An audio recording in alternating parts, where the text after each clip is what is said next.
Step 1, enabling your iPad for screen sharing. The first step, and you will never have to do this step again once it's in your settings. You don't have to do this at the beginning of appointments or anything like that. You're going to go to your home screen and you're going to look for your settings tab. The gray gear looking guy right there. Click on it. The next thing you're going to do in settings is find Control Center. Right below General, click on it. The next thing you will see is Customize Controls below the Access Within Apps. Click on Customize Controls. Don't pay any attention to what I'm doing here. When you open up this for the first time, you're going to look for screen recording. It's going to be down here. And then you're going to click on screen recording. It's like a red and white bullseye. Hit the green dot next to it. It's going to put it up here in the include. Once you've done that, you're done with this part, and this will work for both Zoom and for RingCentral, and it enables your ability to share screen along with video. So when you're done with that, hit your home button and you're back to the beginning, and that part's done. You will never need to do that again. Step 2 will be to make sure you have Zoom set up properly. A lot of you already have it downloaded. If you do, it's going to be an icon. Looks like a white camera on a blue field. If you do not have Zoom on your iPad, you will want to go to your App Store. Blue icon again with a white A. Click on it. Down in the lower right hand corner, search. Hit that. It's going to give you a gray field across the top. Search field. You would tap in that and type in Zoom. Hit enter. What you're looking for is Zoom Cloud Meeting. If you don't have it, it's going to say get. You would tap on that and it would download it. I already have it, so it says open, but once you download it, it's going to show up like that icon. So once you have it downloaded, you'll tap on it. If it's an initial download, it may walk you through some steps. You will have to set up an account. They are a free account. It's going to be a deal where you will want to sign in. It'll prompt you to set up an account. The easiest way maybe will be to put your work email and create a password. You can also use Google account to sign in. I used Facebook just because it was easy. If you tap on Facebook, it will prompt you to put your Facebook email and password in. I've already done that. And once you do all that, you'll have an account. This is essentially your home screen where you will set up meetings. If you look all across the left side here, you'll see home, chats, meetings, and contacts. If you were going to join someone else's meeting and you already had the meeting ID, you could hit the join meeting button and put in the ID and it'll take you to the meeting, but that's not what we're going to do when we're doing a virtual appointment with a customer. What we're going to want to do is we're going to want to schedule a meeting. So you will tap on this lower left-hand corner box that says schedule. You're going to want to change your meeting ID to something because this is what they will get emailed. It'll default to your name and a Zoom meeting. I highly recommend you type something like renewal by Anderson with John Landis. The reason I'm doing that is this will be the title of their email. You want them to know who that email comes from, and you want to personalize it with your name. You're going to want to establish the time. As you scroll down and go through all this information, you're going to see there's things here. Let's pretend this one's going to start at 6 p.m. The next field will be time. I'm going to recommend you guys put 45 minutes. The next field will be time zone. It's going to default to your local time zone, which in most of our cases will be correct. This says America, Indiana, Indianapolis. That's where we'd want to leave it. Repeat, leave that defaulted to never.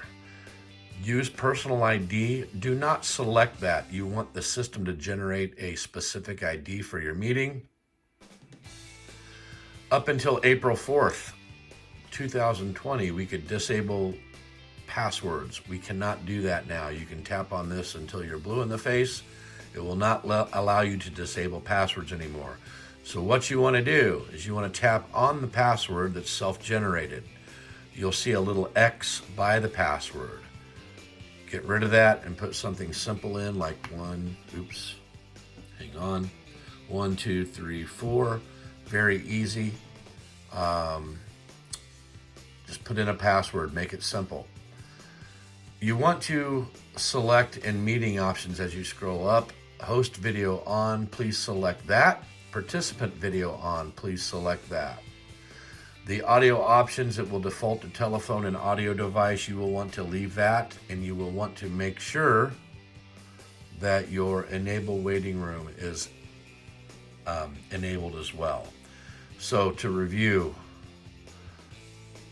personalize the title of the meeting, put your time in, put about 45 minutes. Time zone will be defaulted to local, which you should leave. Do not select repeat. Do not use your personal ID. Select a password and make it something simple like 1, 2, 3, 4. Host video on, participant video on. Telephone and device audio is your selection for that one, and make sure your enabled waiting room is on. So when we're done with that, you hit done at the top. It's going to create an email invite. And this is where you will take your enabled lead. It will have the email address of your customer. You'll type it in here at the to button. And as you can see, our Zoom meeting invitation renewal by Anderson with John Landis has been made the subject.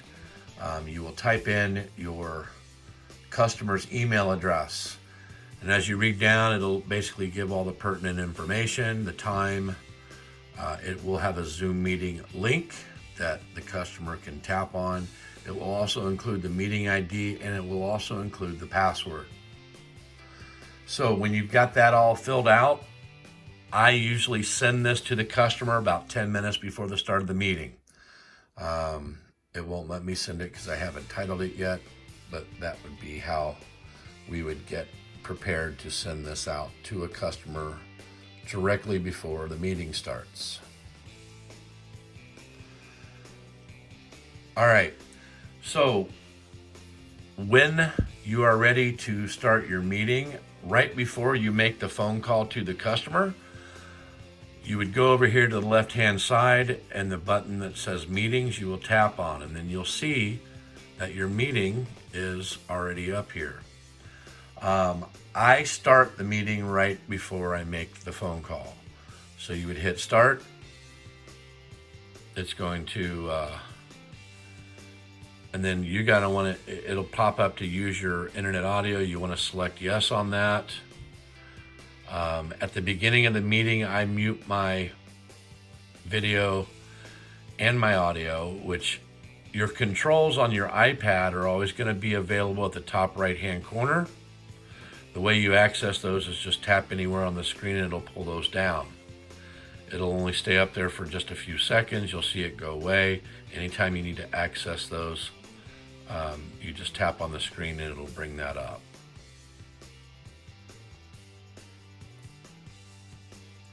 So the next section is about building a photo album for you to present during a one-on-one virtual appointment. This is so we don't have to use two devices. I can send you the PDF versions, and I will send you.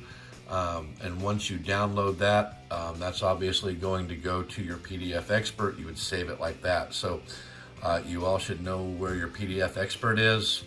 I actually had that open. Virtual window demo, and it's a whole bunch of slides, and you're going to have to decide what parts you want to use. There's a lot in here. The first 10 or 11 or so are the slides we use. And the way you're going to turn this PDF into pictures, Many of you have done this, but I'll show you. You get the slide you want, you hit your home button, and if you have an older, the two buttons to take a screenshot, it goes down the corner, you open it back up. You're going to want to trim that with the trimmers to the original slide depth. Get rid of all the other junk from the computer. And then when you're done, you go up to the upper left-hand corner, hit done, and then you hit save to photos. So you're going to go through in order that you want them, that all those PDF slides, and screenshot the ones you want. So when you complete that, and there's a bunch of them, I think I have 26, you're going to get out of that. You're going to go to your photos, and there's all the screenshots in order. So we don't want them combined with every other picture that we have, that they're just going to go to your general gallery. You're going to want to create a new album that's specifically for your presentation. So you go down here to the bottom, you'll see albums. You click on albums. To make a new album, you're going to hit the plus button up in the left-hand corner and select new album. And then you're going to title it something like one-on-one presentation or whatever. And then you hit save. I'm not going to do that because I already have it done. So I took screenshots. I created a new album. I titled mine Demo Presentation. Here they are in order of how I want to use them.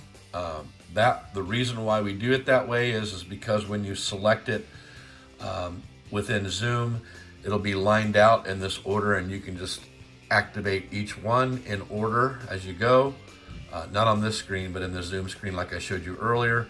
And when you get them all done, you hit glow, you're going to get a slideshow up there that's going to be in order and allow you to have camera contact with the customer and then you as well on video through the whole thing. Okay, so it takes a little effort to get this set up.